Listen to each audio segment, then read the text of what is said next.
Now into their third decade of making music together, those are the unmistakable sounds of Geddy Lee, Alex Lifeson, and Neil Peart, better known as Rush. Welcome to the world premiere of the brand new Rush album, Counterparts. I'm Steve Warden, coming to you from Rush's hometown of Toronto, Ontario, Canada. Over the course of the next 2 hours, in addition to hearing this very powerful new album, you'll be treated to a first for one of these radio album launch deals, exclusive commentary by all three members of the band, including, as a special fall bonus, Geddy Lee's championship baseball prognostications. Stick around, we'll get started with Rush right after this. Tonight's Rush special is brought to you in part by 1-800 Q102, Texas Best Rock.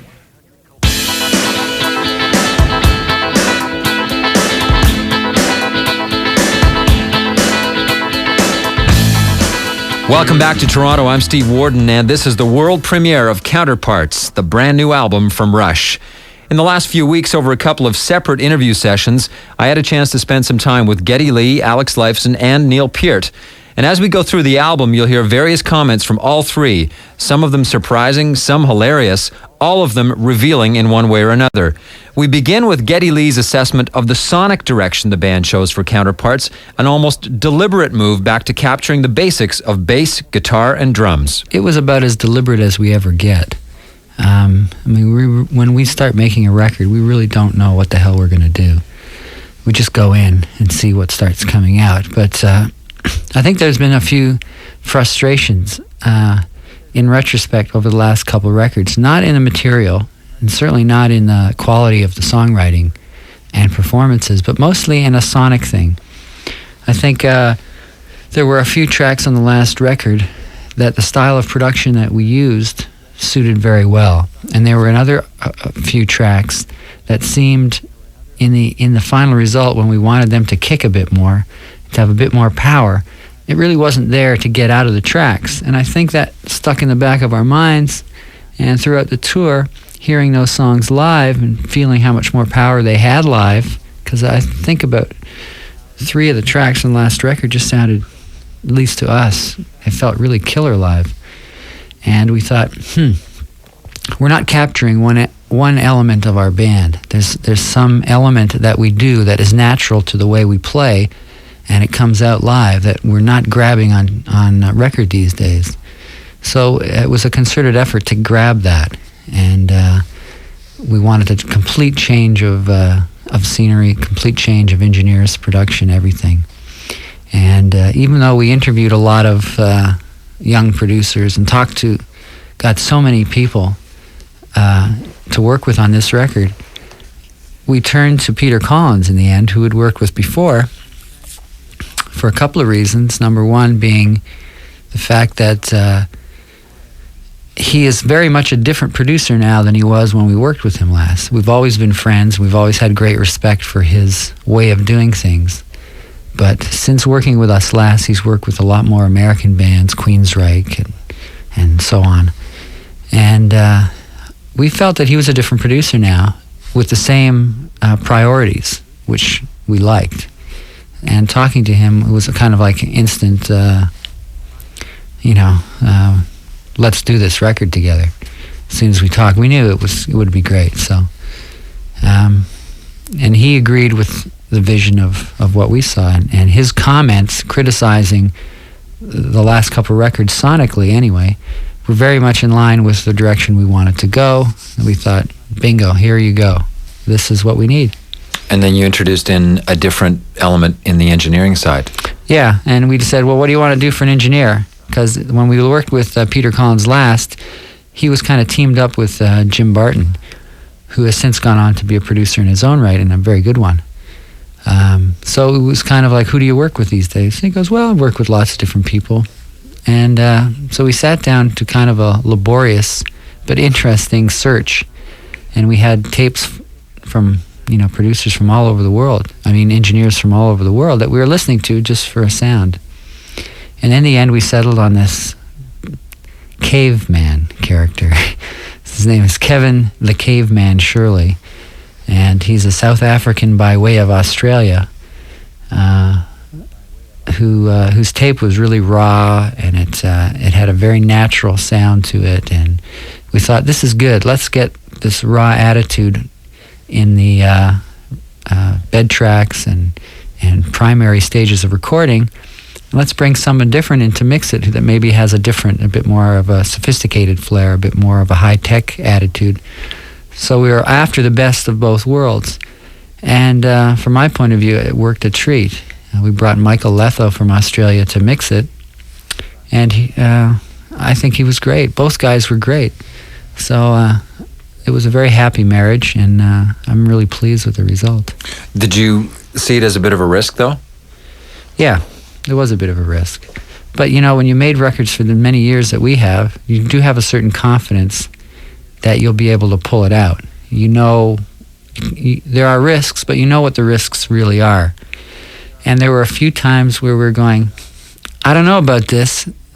Some of these sounds are pretty raw, but we just had confidence that would all work out, and thankfully it did. Was it also kind of, challenging yourselves?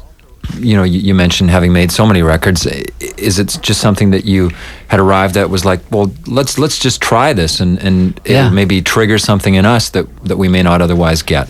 Absolutely correct. I think the hidden benefit of working with someone like Kevin was that he challenged all our conceptions, all our ideas about how to make records. He questioned them. He said, well, why do it this way? He's a kind of character who had very little respect for a lot of music that's been made and a lot of ways people make records. He's a highly critical character. And I think that was good to have that element in the room. You had to keep it to a check to a certain point. You didn't want to suddenly be involved in a very cynical, critical way of making records. But I think having someone that, challenges you to make sure that you're doing things the way you should be doing them is great. And he is from a school of engineering that doesn't believe in grabbing bags of EQ and tweaking this knob and tweaking that. To him, it's, well, your instrument sounds good out there. Let's get the right mics and let's record it.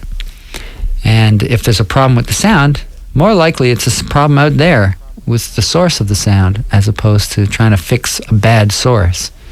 And there was a lack of complacency that was great. He was fired up, he was energetic, and I think that we found that quite infectious. It kind of carried over.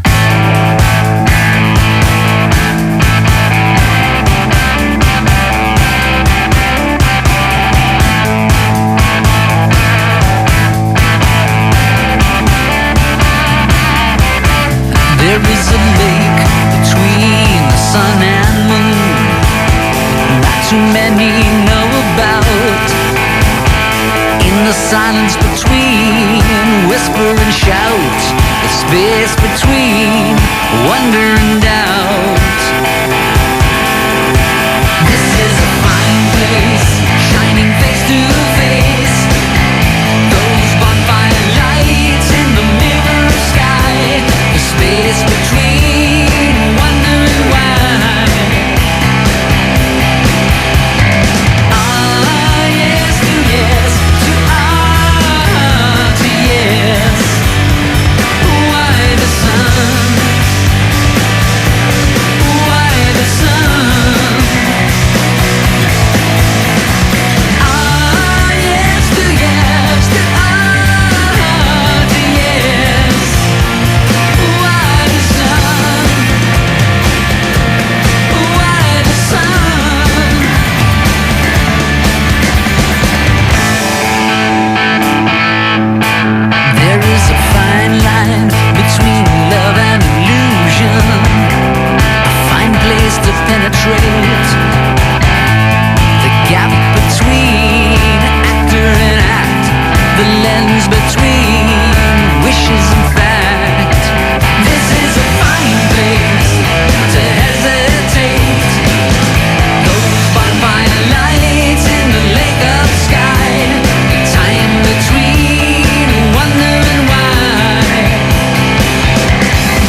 the moon, reborn and baptized in a moment of grace. Just need a break from the headlong race. This is a fine place, shining face to face, shining face to face. Bonfire lights in the mirror of sky, the space between wonder and why. Ah, yes to yes, to ah, to yes. Ah, yes to yes, to ah, to yes. Why the sun? Why the sun? Ah, yes to yes, to ah, to yes. Why the sun? Why the sun?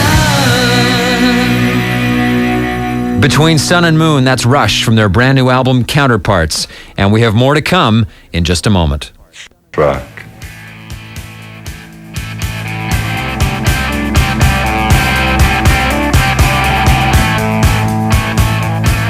Welcome back to the world premiere of the brand new Rush album, Counterparts.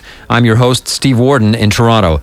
Time now to meet drummer lyricist Neil Peart. He's normally the most reticent member of the band when it comes to publicity, but always a true gentleman who provides incredible insight into this band's creative process. Now, on the last record, Roll the Bones, Neil explored the concept of chance. So I asked him what was on his mind this time around. Roll the Bones, as you outlined, had the element of chance as a theme, and that was one I started thinking about and just grew.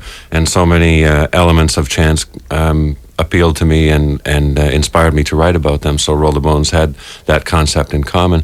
This record really didn't have that. It was a selection of individual themes that I didn't really associate at the time. You know, I was thinking certainly about gender differences, and I'd been reading Jung, so I was interested in the anima, the female spirit within the male, etc.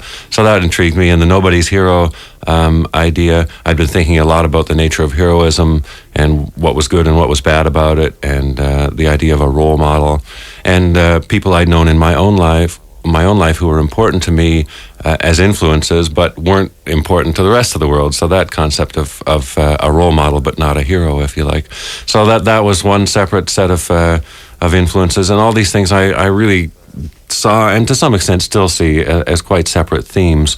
Duality became the only unifying theme, hence Counterparts, but there wasn't really a germ, as chance was in Roll the Bones, that sent me on a unified quest. So in the beginning then, in starting to put the songs together, is that okay that things are disparate, or do you try to find a thread? No, the thread is entirely accidental, almost always.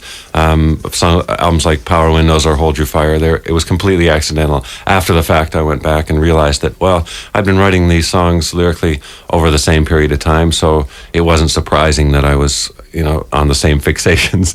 And I look at my notebook of collected scraps and ideas for a period of a year or two, and I notice threads, and that is so helpful, because when I do sit down on lyric writing day, I find the threads, and I say, okay, I was thinking about that 6 months ago, and then last week, and those two ideas I'll stitch together. So it tends to happen very naturally and step by step like that, and only really in the final analysis most times can you see what the associations might have been. So this time I remember the earlier songs that I started on lyrically were The Speed of Love, for instance. I was caught on that phrase and interested in writing more songs about love rather than songs of love. And Nobody's Hero was one of the earliest ones, because again, that was a theme of my thinking over the last 2 years, and many conversations with friends, around the country and so on. We'd get talking about the nature of heroism. And so that was one that just was a growing crystal, I guess, over a year and a half or 2 years. And then the song was fairly bursting with input by then. Why have you been thinking about heroes and heroism? From so many things. Really, what I mentioned before about whether or not it's good, the idea of having heroes. For a lot of young people, if their heroes are in sports or in the entertainment world, they tend to be sold and bought as perfect. They're Hollywood I think, probably invented the idea of demigods and the deity of an actress or the deity of an actor. And then sports took it over too, and the sports deities, until they get old or sick or whatever, they are superhuman. And that seems like all very well and doesn't really hurt anybody, and maybe it inspires young people, but I kind of think it's discouraging too, because when you're growing up, you're painfully aware of your flaws and your limitations, and I think perhaps you can feel too distant from any ideal of perfection. You know, you've got to have a role model is to me the opposite of a hero in a sense, or a counterpart, if you like, in the sense of the definition of counterpart is both duplicate and opposite. It's one of the reasons why I was intrigued by the word so much. So a role model is good because there's no aspect of deity or superhuman perfection about it. It's just, that's the direction I want to go, and here's a person doing it the way I'd like to do it. You know, I thought that was a lot more healthy. And also the nature of heroism, again, something I've touched on before in songs like Limelight and even more recently in Superconductor, was the nature of fame and how it affects the people in it, you know. And I've been involved, of course, in that world for a long time, and watching other people affected by the nature of fame and the nature of that kind of deification and it really isn't healthy for them either. So I started thinking, well, maybe this idea of modern 20th century Western world heroism really isn't so good. So that was part of the thinking. And then, like I say, one idea is never really enough. So I had the other concept of people that had been significant enough in my own life to merit almost the idea of heroism to me. They had changed my life and prevented me, maybe in the case of the first verse of Nobody's Hero, for instance, about the first gay person I ever knew, who was such a great role model and almost occupies an heroic space in my life, because he prevented me from ever being homophobic or for thinking there was something sick or unnatural about it, because I just knew him and worked with him when I lived in London, and I went to his parties, and it was all just very casual, and I guess I was young enough not to be already prejudiced, so he occupied an important part of my life, and then as the song dictates, you know, we fell apart geographically and drifted apart rather, and then when I found out that he had died of AIDS, it was like this hole had been left, and yet at the same time this glowing example had been set by him, so it certainly not like his life was in vain, but his heroism was in a very small arena. I knew he was different in his sexuality. I went to his parties as a straight minority. It never seemed a threat to my masculinity. He only introduced me to a wider reality. As the years went by, we drifted apart. When I heard that he was gone, I felt the shadow cross my heart. But he's nobody's hero. Saves a drowning child, cures a wasting disease. Hero, lands a crippled airplane, solves great mysteries. Hero, not the handsome actor who plays a hero's role. Hero, not the glamour girl who'd love to sell her soul. If anybody's buying, nobody's hero.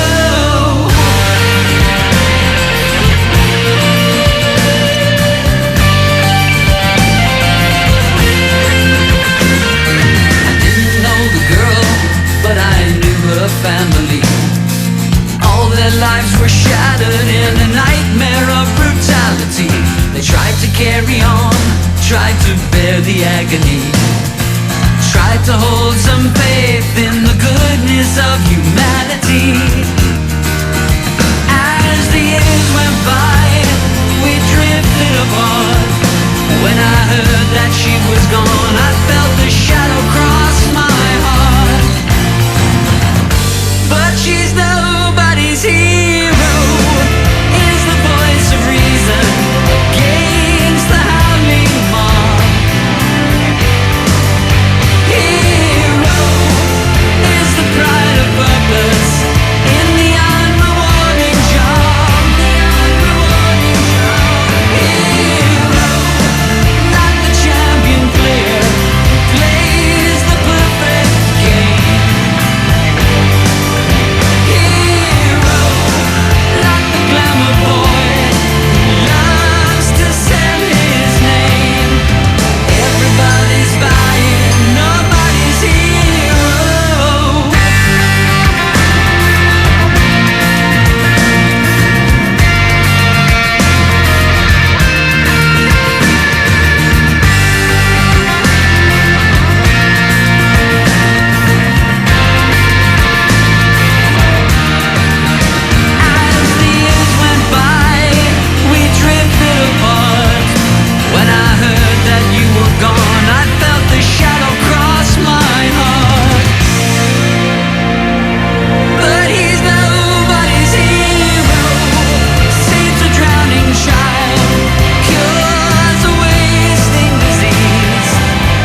Nobody's Hero from the brand new Rush album, Counterparts. As most Rush fans probably know, drummer Neil Peart supplies the words, while Geddy Lee and Alex Lifeson sculpt the sound. And in the case of Counterparts, sculpting the sound meant showing off the goods of this very intense, very, very impressive power trio with lots of rock and roll guitar right up front, and it was a concept that Alex Lifeson had no trouble warming up to. And this is something that we discussed on the last tour a number of times, about having a focus more on the three-piece and kind of recapturing some of the energy that we used to feel as a tighter three-piece unit, I think, before we brought keyboards into a more predominant role in the picture of our music. Certainly the style of recording that Kevin Shirley, who was the recording engineer, used was very, very direct and captured, the least amount of resistance from the speakers to the tape machine. I mean, it was just a matter of plugging into the amp and miking it.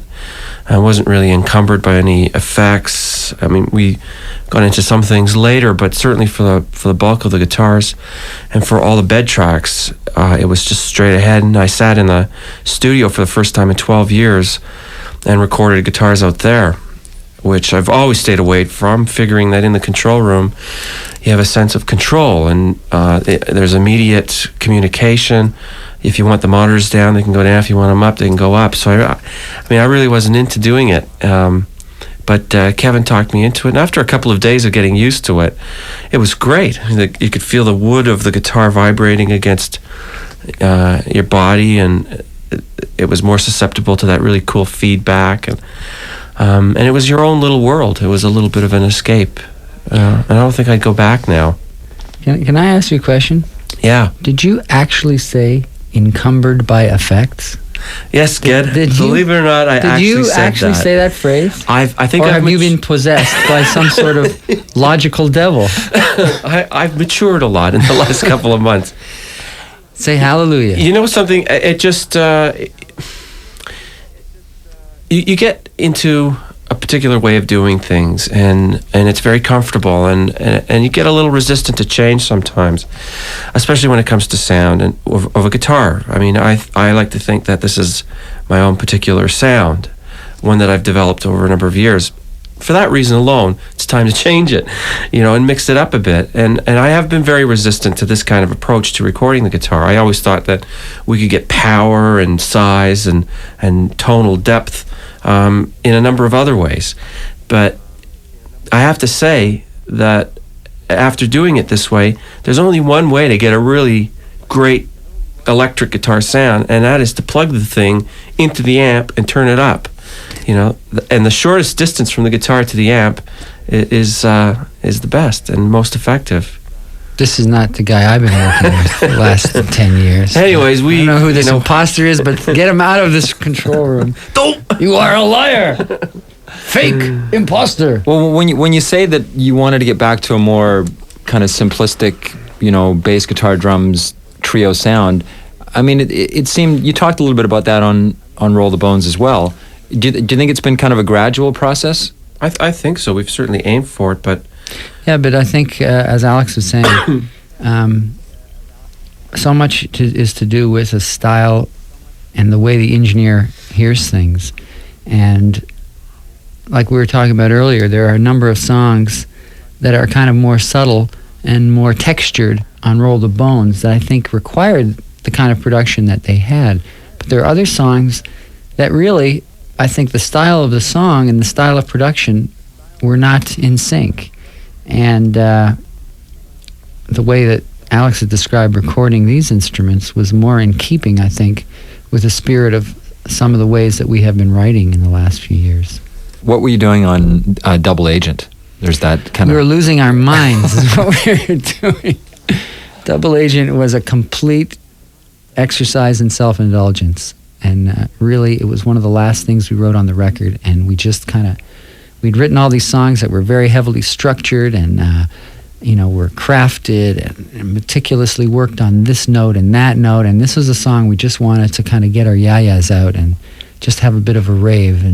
And really, it's one of the goofiest songs I think we've ever written. But I'm quite happy with the result in its own way. I think it's an interesting little piece of lunacy. Where would you rather be? Anywhere, anywhere but here. When will the time be right? Anytime but now. Anywhere, anywhere but here. Anywhere, anywhere but here.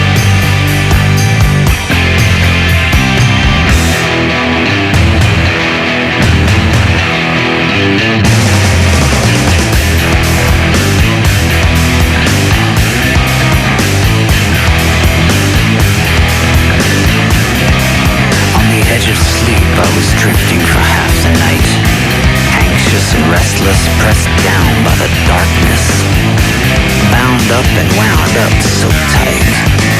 So tight. So many decisions, a million revisions, caught between darkness and light. Wilderness of mirrors, world of polished steel, gears and iron chains, turn the grinding wheel. I run between the shadows, some are phantom, some are real.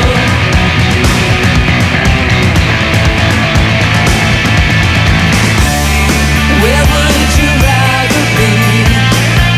Anywhere, anywhere but here. When will the time be right?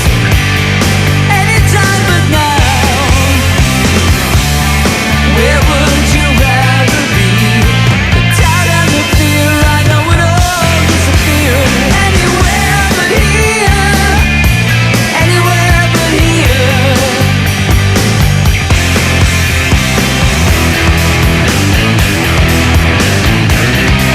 On the edge of sleep, I heard voices behind the door, the known and the nameless, familiar and faceless, my angels and my demons at war. At war. Which one will lose depends on what I choose, or maybe which voice I ignore. Wilderness of mirrors, streets of cold desire, my precious sense of honor, just a shield of rusty wire I hold against the chaos and the cross of holy fire.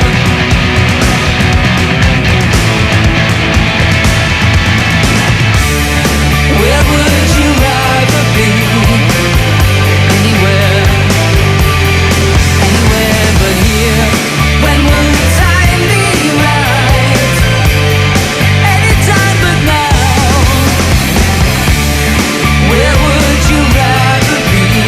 The doubt and the fear, I know it all disappear. Anywhere but here. Anywhere but here.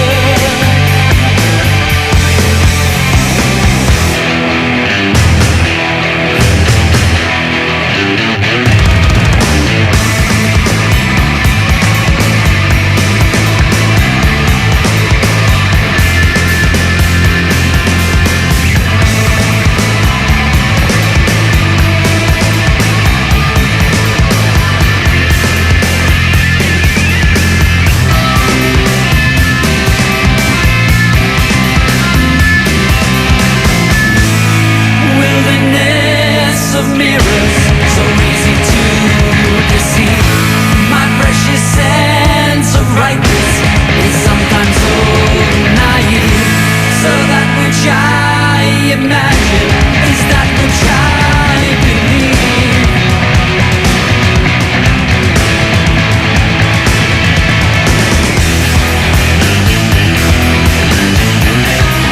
On the edge of sleep, I awoke to a sun so bright, rested and fearless, cheered by your nearness. I knew which direction was right. Was right. The case had been tried by the jury inside, the choice between darkness and light. The choice between darkness and light. Rush, Double Agent, and we'll continue with the world premiere of Counterparts in just a moment. What's the anatomy of a city? Q102, Texas Best Rock.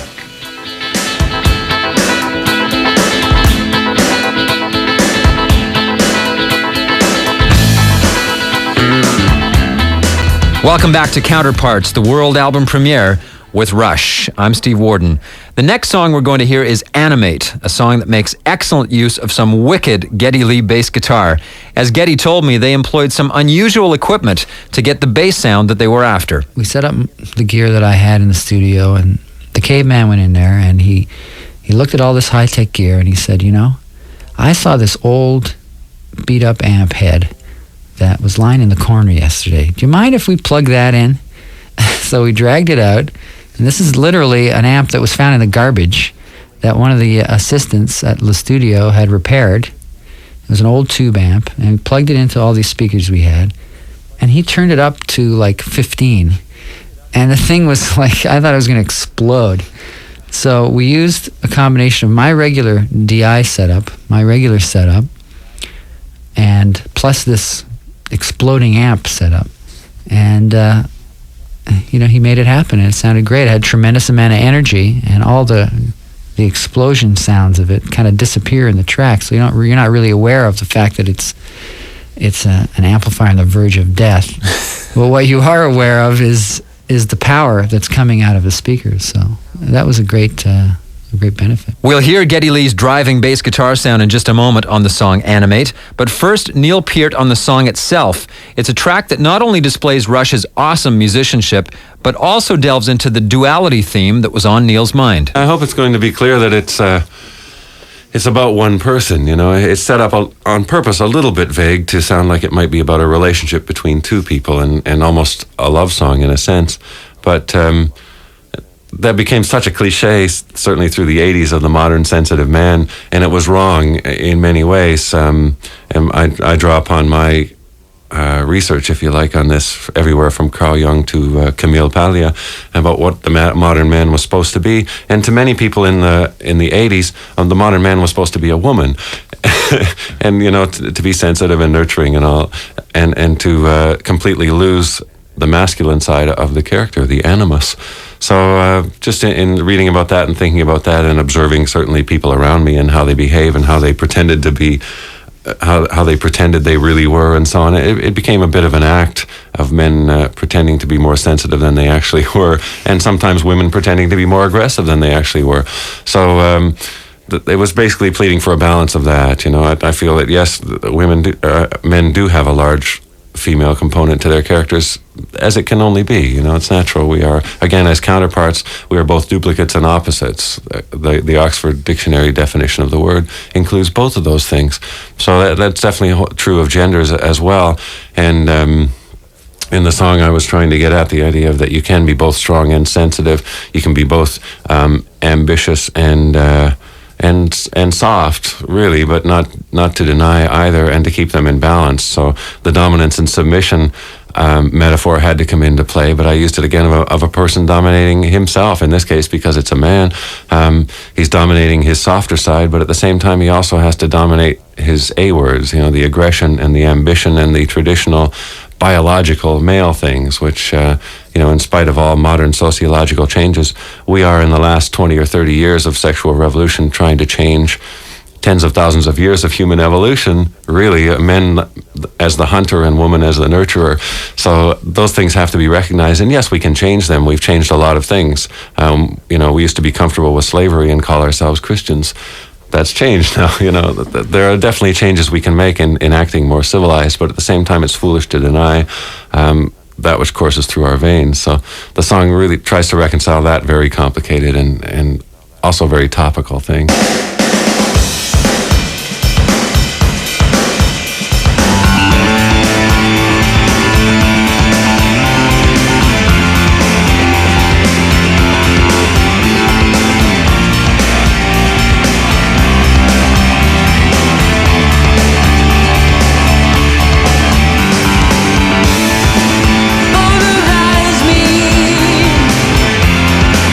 Sensitize me.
Animate, that's Rush from Counterparts, and we'll be back with more of the World Album.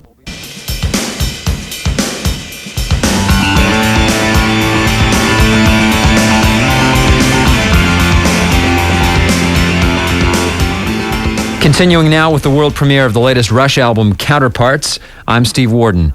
Now, before anybody gets too hung up on the suggestive aspects of the song Stick It Out, maybe a little clarification from lyricist Neil Peart might be in order. That was just a play on the words, really. Stick it out, meaning both a kind of arrogant display, stick it out, but also the endurance thing of, if you have a difficult thing to endure, stick it out, and, you get to the end. So it was the pun on both of those, really. So again, the duality in the song is a bit leaning both ways. The sense of forbearance, of holding back, and also the idea of fortitude, to stick it out, survive. But that was more of a piece of fun, that song, I would say. Both lyrically and musically, it verges on parody. And that was one that I think we just had fun with. And lyrically, I certainly did too. But stick it out and spit it out, and all of that was just a bit of wordplay.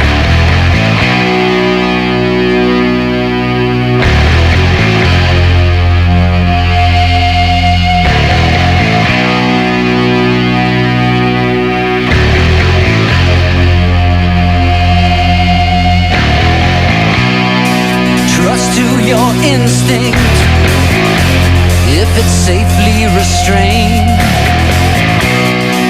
Lightning reactions must be carefully trained. Heat of the moment, curse of the young. Spit out your anger,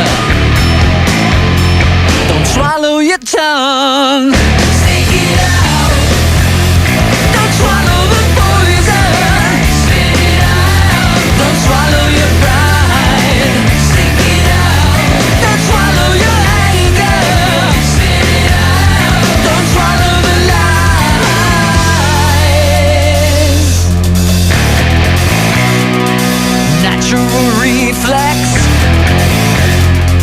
Pendulum swing. You might be too dizzy. Just do the right thing. Try on the fire. Ultimate proof. Moment of crisis. Don't swallow the truth. Don't swallow the swallow your pride. Stick it out. Don't swallow your anger. Spit it out. Don't swallow the lies. Stick it out. Stick it out. Each time we bathe our reactions in artificial light.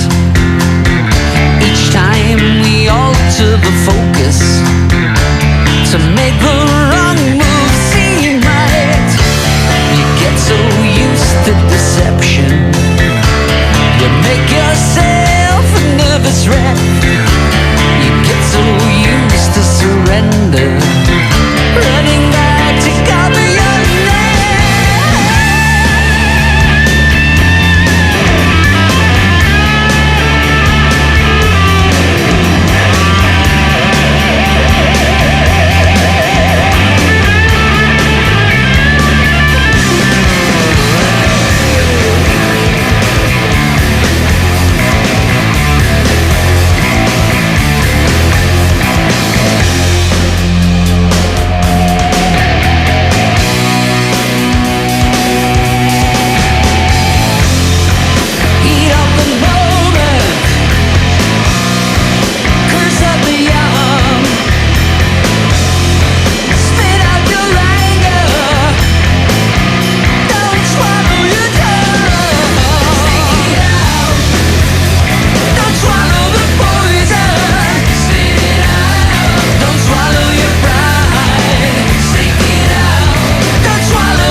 Stick It Out, the first single from the new Rush album, Counterparts.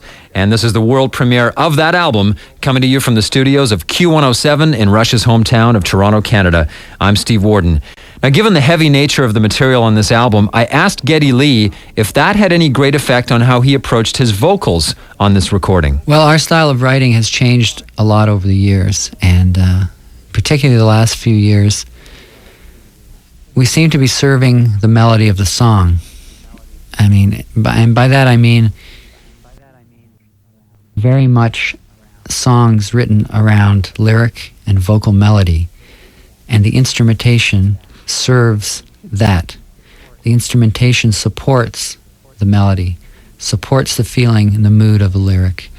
So, you know, in a sense, the music is slave to the vocals and to the lyric, which I think is very appropriate for where we seem to be at the moment. For a lot of reasons, I think it leaves me far more range as a singer, gives me much more emotion to play with, so that I can write a melody first, sitting there with just bass and vocals and a lyric sheet in front of me, and I'll keep working on that until I get off on it, you know, till it... there's a particular feedback I look for now when I'm writing a vocal melody. And if I'm getting that feedback, I'm getting a charge out of singing it, then I feel like I'm on the right track. And with the rest of instrumentation, we then try to take that feeling and expand upon it.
Fight about that little girl later.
Rush and Everyday Glory from Counterparts. Some of the most interesting comments that drummer Neil Peart had to make when we spoke had to do with the new bands on the scene today and the return of a more organic, stripped-down approach to making music. I asked him if Rush has been influenced at all by the new rock of the 1990s. We always respond to the times around us. You know, through the 70s, we were definitely influenced by new wave music and by the ska and reggae influences on pop music of the time, even into the electronic dance music and the new romantic music of the early 80s and all that. All of that found its way into our music, and world music throughout the 80s, that found its way into our music too. And we are a sponge, and we don't try to hide that. We're perfectly open to new influences all the time and love them and love being inspired by them. So in this case, yes, we are reacting to the times around us, but only in the most healthy and honest way of saying, you know, okay, well, we're going forward with our evolution, which does tend to be a pretty straight road, but that doesn't mean that we aren't drawing in traffic from the side roads beside us. Certainly we didn't feel so alone suddenly as a guitar rooted band and playing real drums. In the 80s, just from a drumming point of view, again, it was getting kind of worrisome because everything you heard on the radio was programmed drums, however well done, and all the bands and all the records were using sampled. Even if there was a real drummer playing, it was a sampled snare drum and a sampled bass drum, and there was no technique being demonstrated at all. You know, drums were well relegated to the background in the 80s, even in so-called rock music of the time was really light metal, you know, and it was as programmed as could be in both senses of the word, musically programmed and also radio programmed. So it was worrisome, and I started thinking, well, what's happening to the real drummers? You know, all the young guys that are playing through the 80s and learning and that, they have nowhere to play, no bands to play, and I'm sure unless they're in bar bands or something, because it's just the atmosphere precludes it right now. And then suddenly in the 90s, all these bands were coming out, and you know, Matt Cameron from Soundgarden was suddenly, here's a great drummer, and Dave Abruzzese from Pearl Jam, suddenly a great drummer, and this band live from the States, a drummer called Chad Gracie, again playing great drums. Somehow they weathered that time and came out of it with a fresh message for drumming in the 90s. And that was really kind of affirming to me too, just from the craft of drumming alone, you know, even apart from being a member of Rush. So, and as a band, I think, yes, we were really feeling isolated through the 80s because of that. We were one of the only rock bands out there playing real instruments and playing rock songs in front of rock audiences. So there was a sense of maybe being alone and a bit even of an anachronism. But then when those bands came out, and yes, they would say in interviews, yeah, we grew up listening to Rush and all that, and it was such an affirmation, just such a spark of, yay, we're not alone. And there's no generational or age factor there now, because we're both bands making records and doing tours in all of these cases, so there isn't really a divide. We've been doing it longer, yes, but we do have the same values. Those bands are concerned about playing well, about getting better, you know, about writing good songs in interesting ways and being original, and all those concerns are exactly the ones we've always stood for. So it's like, the torch has been passed, everything's good.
Alien Shore, that's Rush, and we'll have more of the Counterparts world album premiere right after this.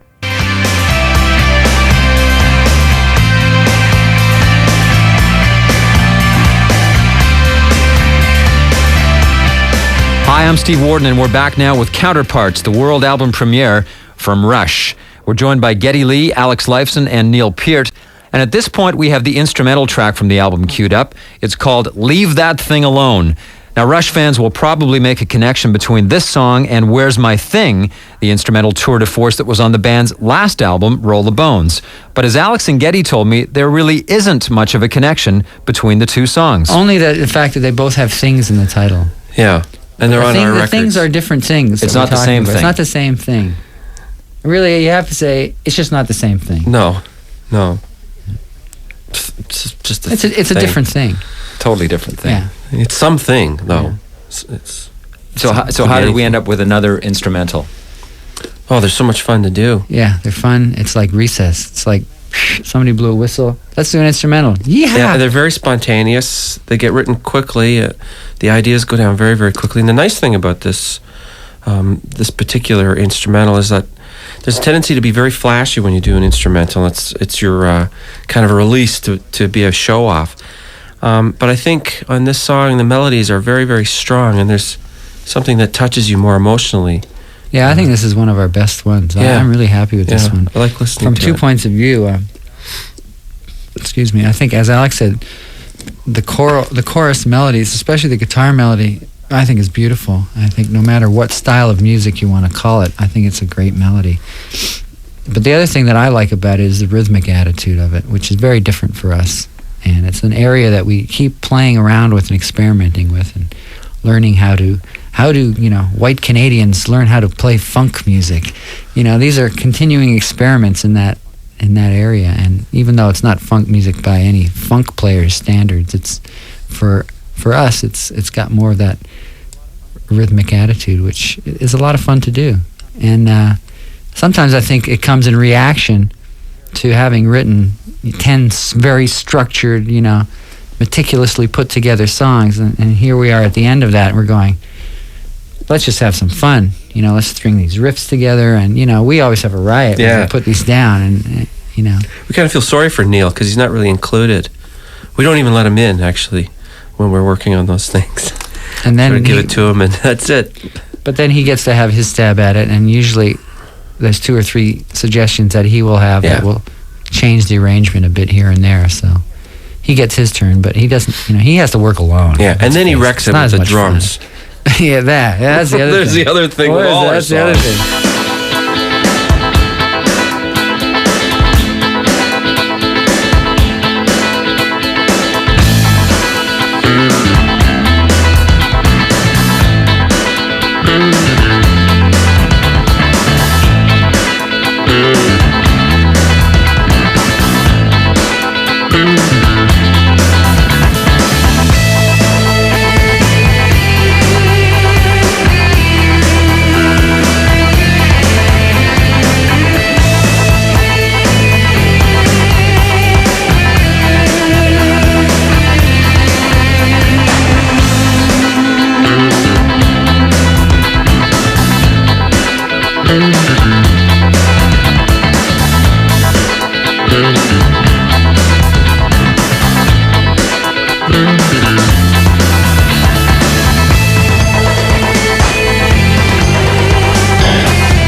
Leave That Thing Alone. That's Rush from the new album Counterparts.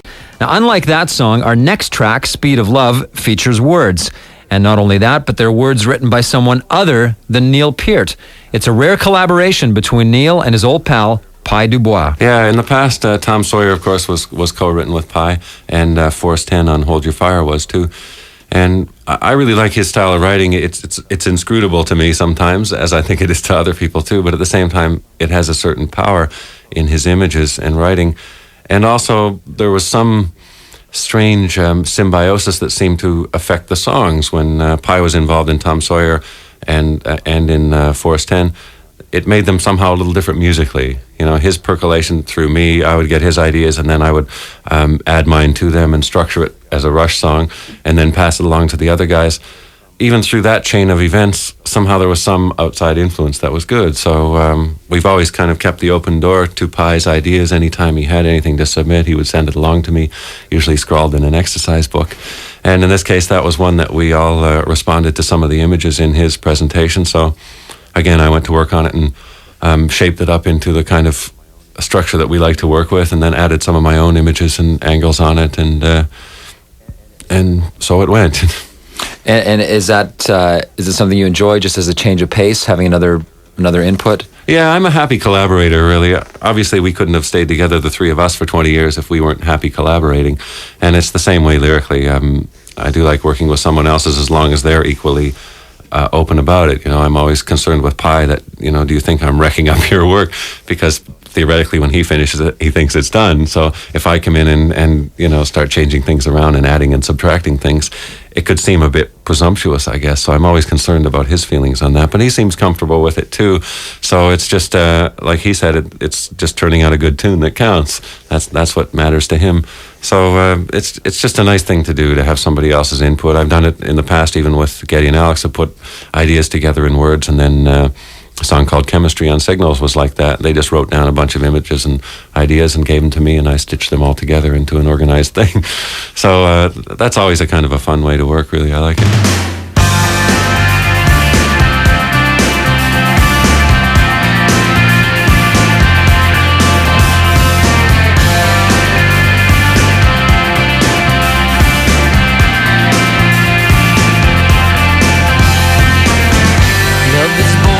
Lightning bolts, electromagnetic force, burning skin and fireworks, a storm on a raging course. Like a force of nature, love can fade with the stars at dawn. Sometimes it takes all your strength just to keep holding on.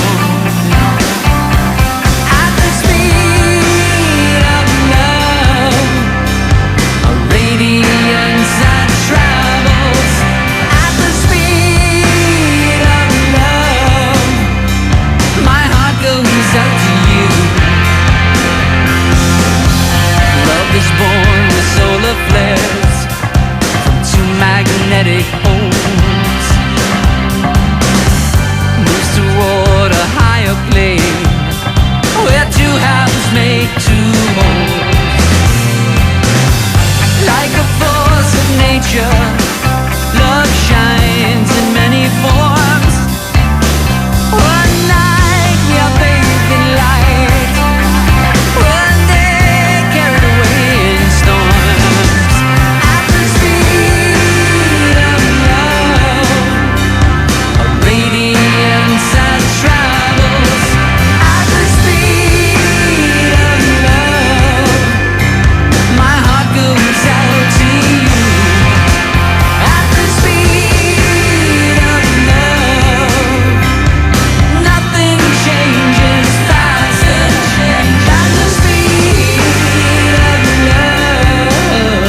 silence that we share.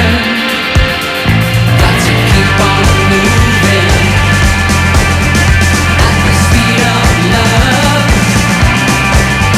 Nothing changes faster than the speed of love. Got to keep on shining at the speed of love. At the speed of love. A radiance that travels at the speed of love. My heart goes out to you. At the speed of love.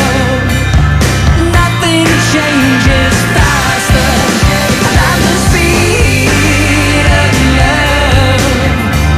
My heart goes out to you.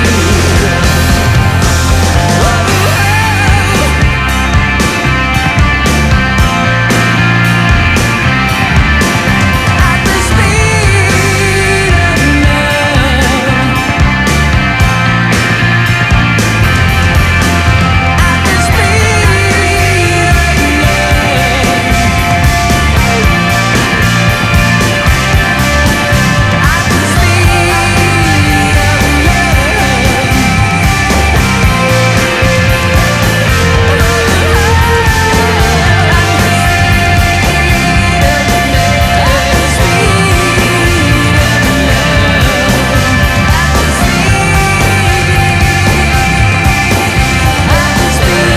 At the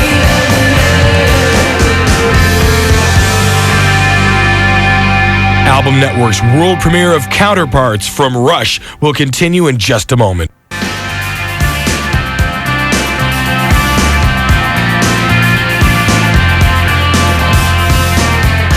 Welcome back to the world premiere of the brand new Rush album, Counterparts. I'm your host, Steve Warden, in Toronto. If the first half of this album is in-your-face aggressive, the second half seems to be, for the most part, more melodic.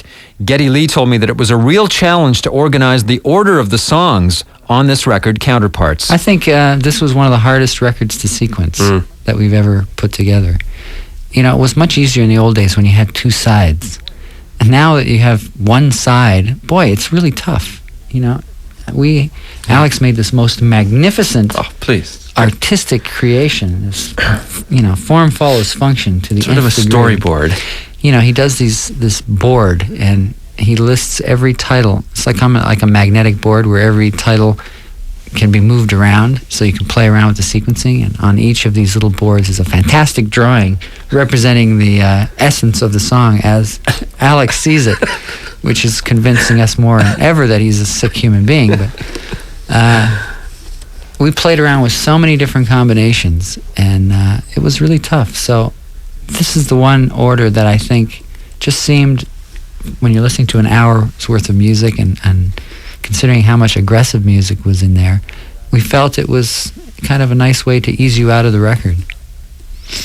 Cold Fire is one of my favorite tracks. Can you tell me a bit about that? Cold Fire. That song went through many permutations. Yeah, that was one of the songs that we had a bit of a problem getting into lyrically, working on it from a musical point of view. Yeah, it was hard to know the approach, and that was a song that we felt That's a little... right. You know, we had a few rewrites of this We musically. rewrote that song quite a bit.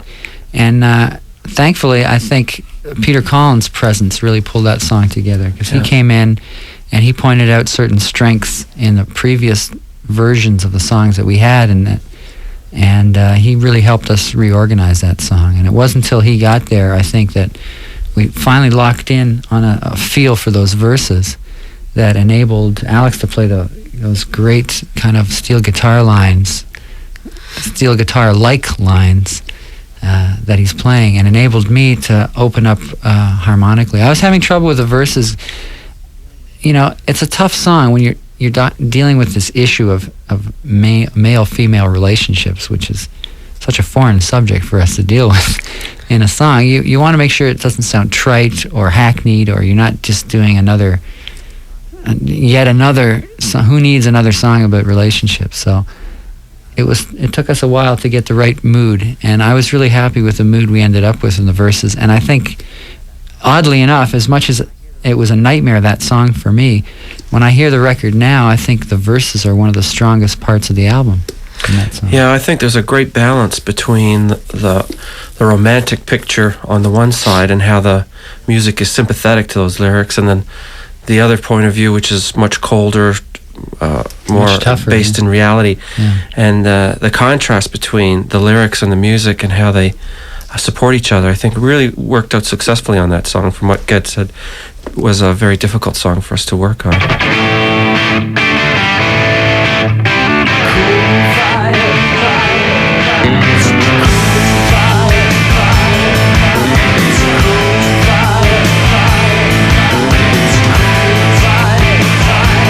It was long after midnight when we got to unconditional love. She said, sure, my heart is boundless, but don't push my limits too far.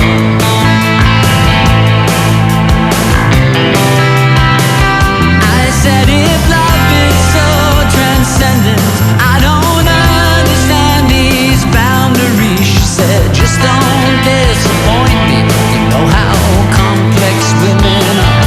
I'll be around. You don't let me down too far. I'll be around. You don't let me down.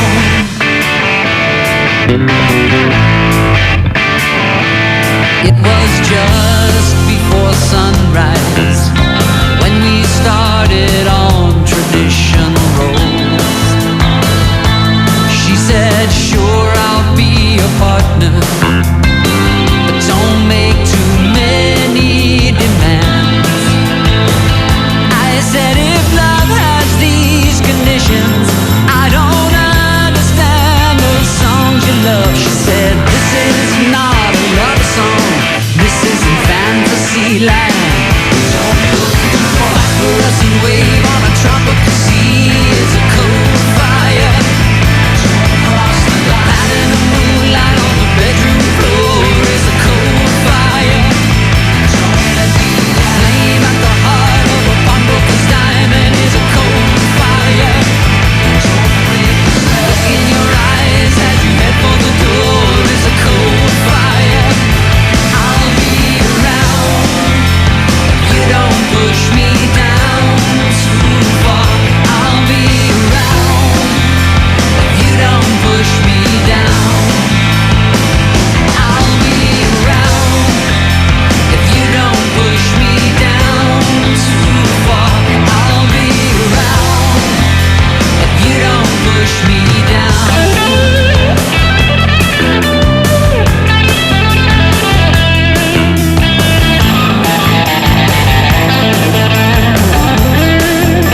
This might sound crazy, but because of the subject matter of the song and also something about the feel, and Geddy, you mentioned Alex's guitar is sort of a steel guitar sound. Right. I thought with a slightly different treatment, this could be a country song. It could be. Actually, we did a very slow country version of that song. Yeah, we did. That we do have on tape somewhere. And maybe on 8-track. Maybe when we're dead and our manager is exploiting our remains, he will probably release that to some country western fans. It's a coal fire. And it translates real well. So any country fans out there, We'd be beholden to you if you want to do that song and make it into big country hit, we'd be appreciative of the check.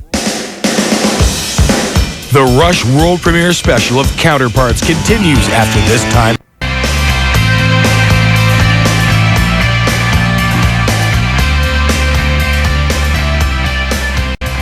Back now with the conclusion of Rush, Counterparts, the world album premiere. To wrap things up, we'll have one final song from the album, a track called Cut to the Chase. But before we get to that, a final thought or two from Geddy Lee and Alex Lifeson. During the last Rush tour, the band seemed to have a definite air of rejuvenation about it. Now, facing what will be a 20th anniversary tour to kick off in January, I asked if that euphoria and that sense of renewal were still with them. Oh, I think that happy phase wore off pretty quickly. Yeah, we feel like that again now. For at least that this happy week, phase lasted about 10 days, I think, and then we were renewed and reborn, and I think after so many interviews asked us how we felt about being reborn, we felt like we were not reborn anymore. All we wanted to do was fight. So this record, we had some pretty darn good fights, and that felt much better. Yeah, got a lot out of we got a lot out of our system. Mondays, Alex and I would, threaten to murder each other. Is Rush kind of reinventing itself? Maybe. I don't know. That's a difficult word, reinventing. That's probably a years. vague question to ask. I mean, I guess you could interpret that any way you want. But I think Rush is reasserting certain aspects of our band that have always been there and maybe haven't shined the way they could have over the last couple of years, and not trying to disregard the lessons that we've learned over the years. We don't want to disregard the styles and some of the ways that we have gone about working over the last few years. It's not a total retro movement. We don't want to throw away. I mean, you don't cut off your nose to spite your face kind of thing. If a song, well, maybe you do, but you know what I mean. If a song deserves a certain treatment, you give it. If a song is not working that way, you try something else. And if you're sitting there trying to write a song that in essence is raw and is supposed to, crank it up a bit, let's do it, and let's not pussyfoot. And I think that's what this record is doing more. It is the fire that lights itself, but it burns with a restless flame. The arrow on the moving target, the archer must be sure of his aim. It is the engine that drives itself, but it chooses the uphill climb. A bearing on magnetic north, growing farther away all the time. Can't stop moving, can't stop moving, can't stop.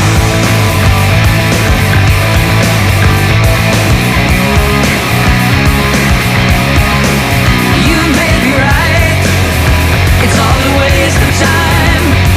I guess that's just a chance I'm prepared to take, a danger I'm prepared to face. Cut to the chase,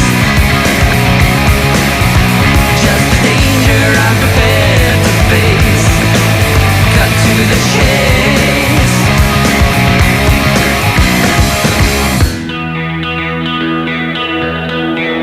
It is the rocket that ignites itself and launches its way to the stars. A driver on the busy freeway, racing the oblivious cars. It's the motor of the western world, spinning off to every extreme. Pure as a lover's desire, evil as a murderer's dream. Can't stop moving, can't stop moving.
world premiere broadcast of Counterparts by Rush was brought to you in part by Citibank and Starburst.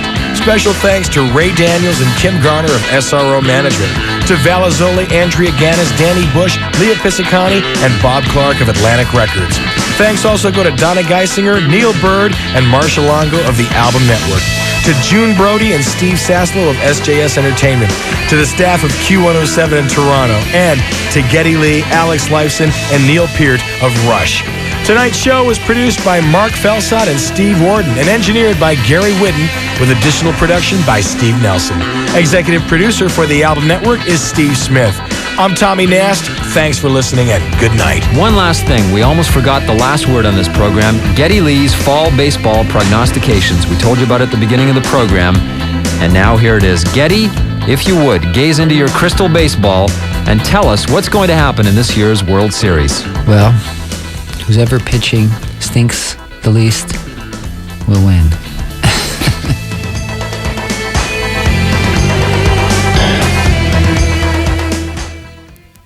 It's Triple Shot.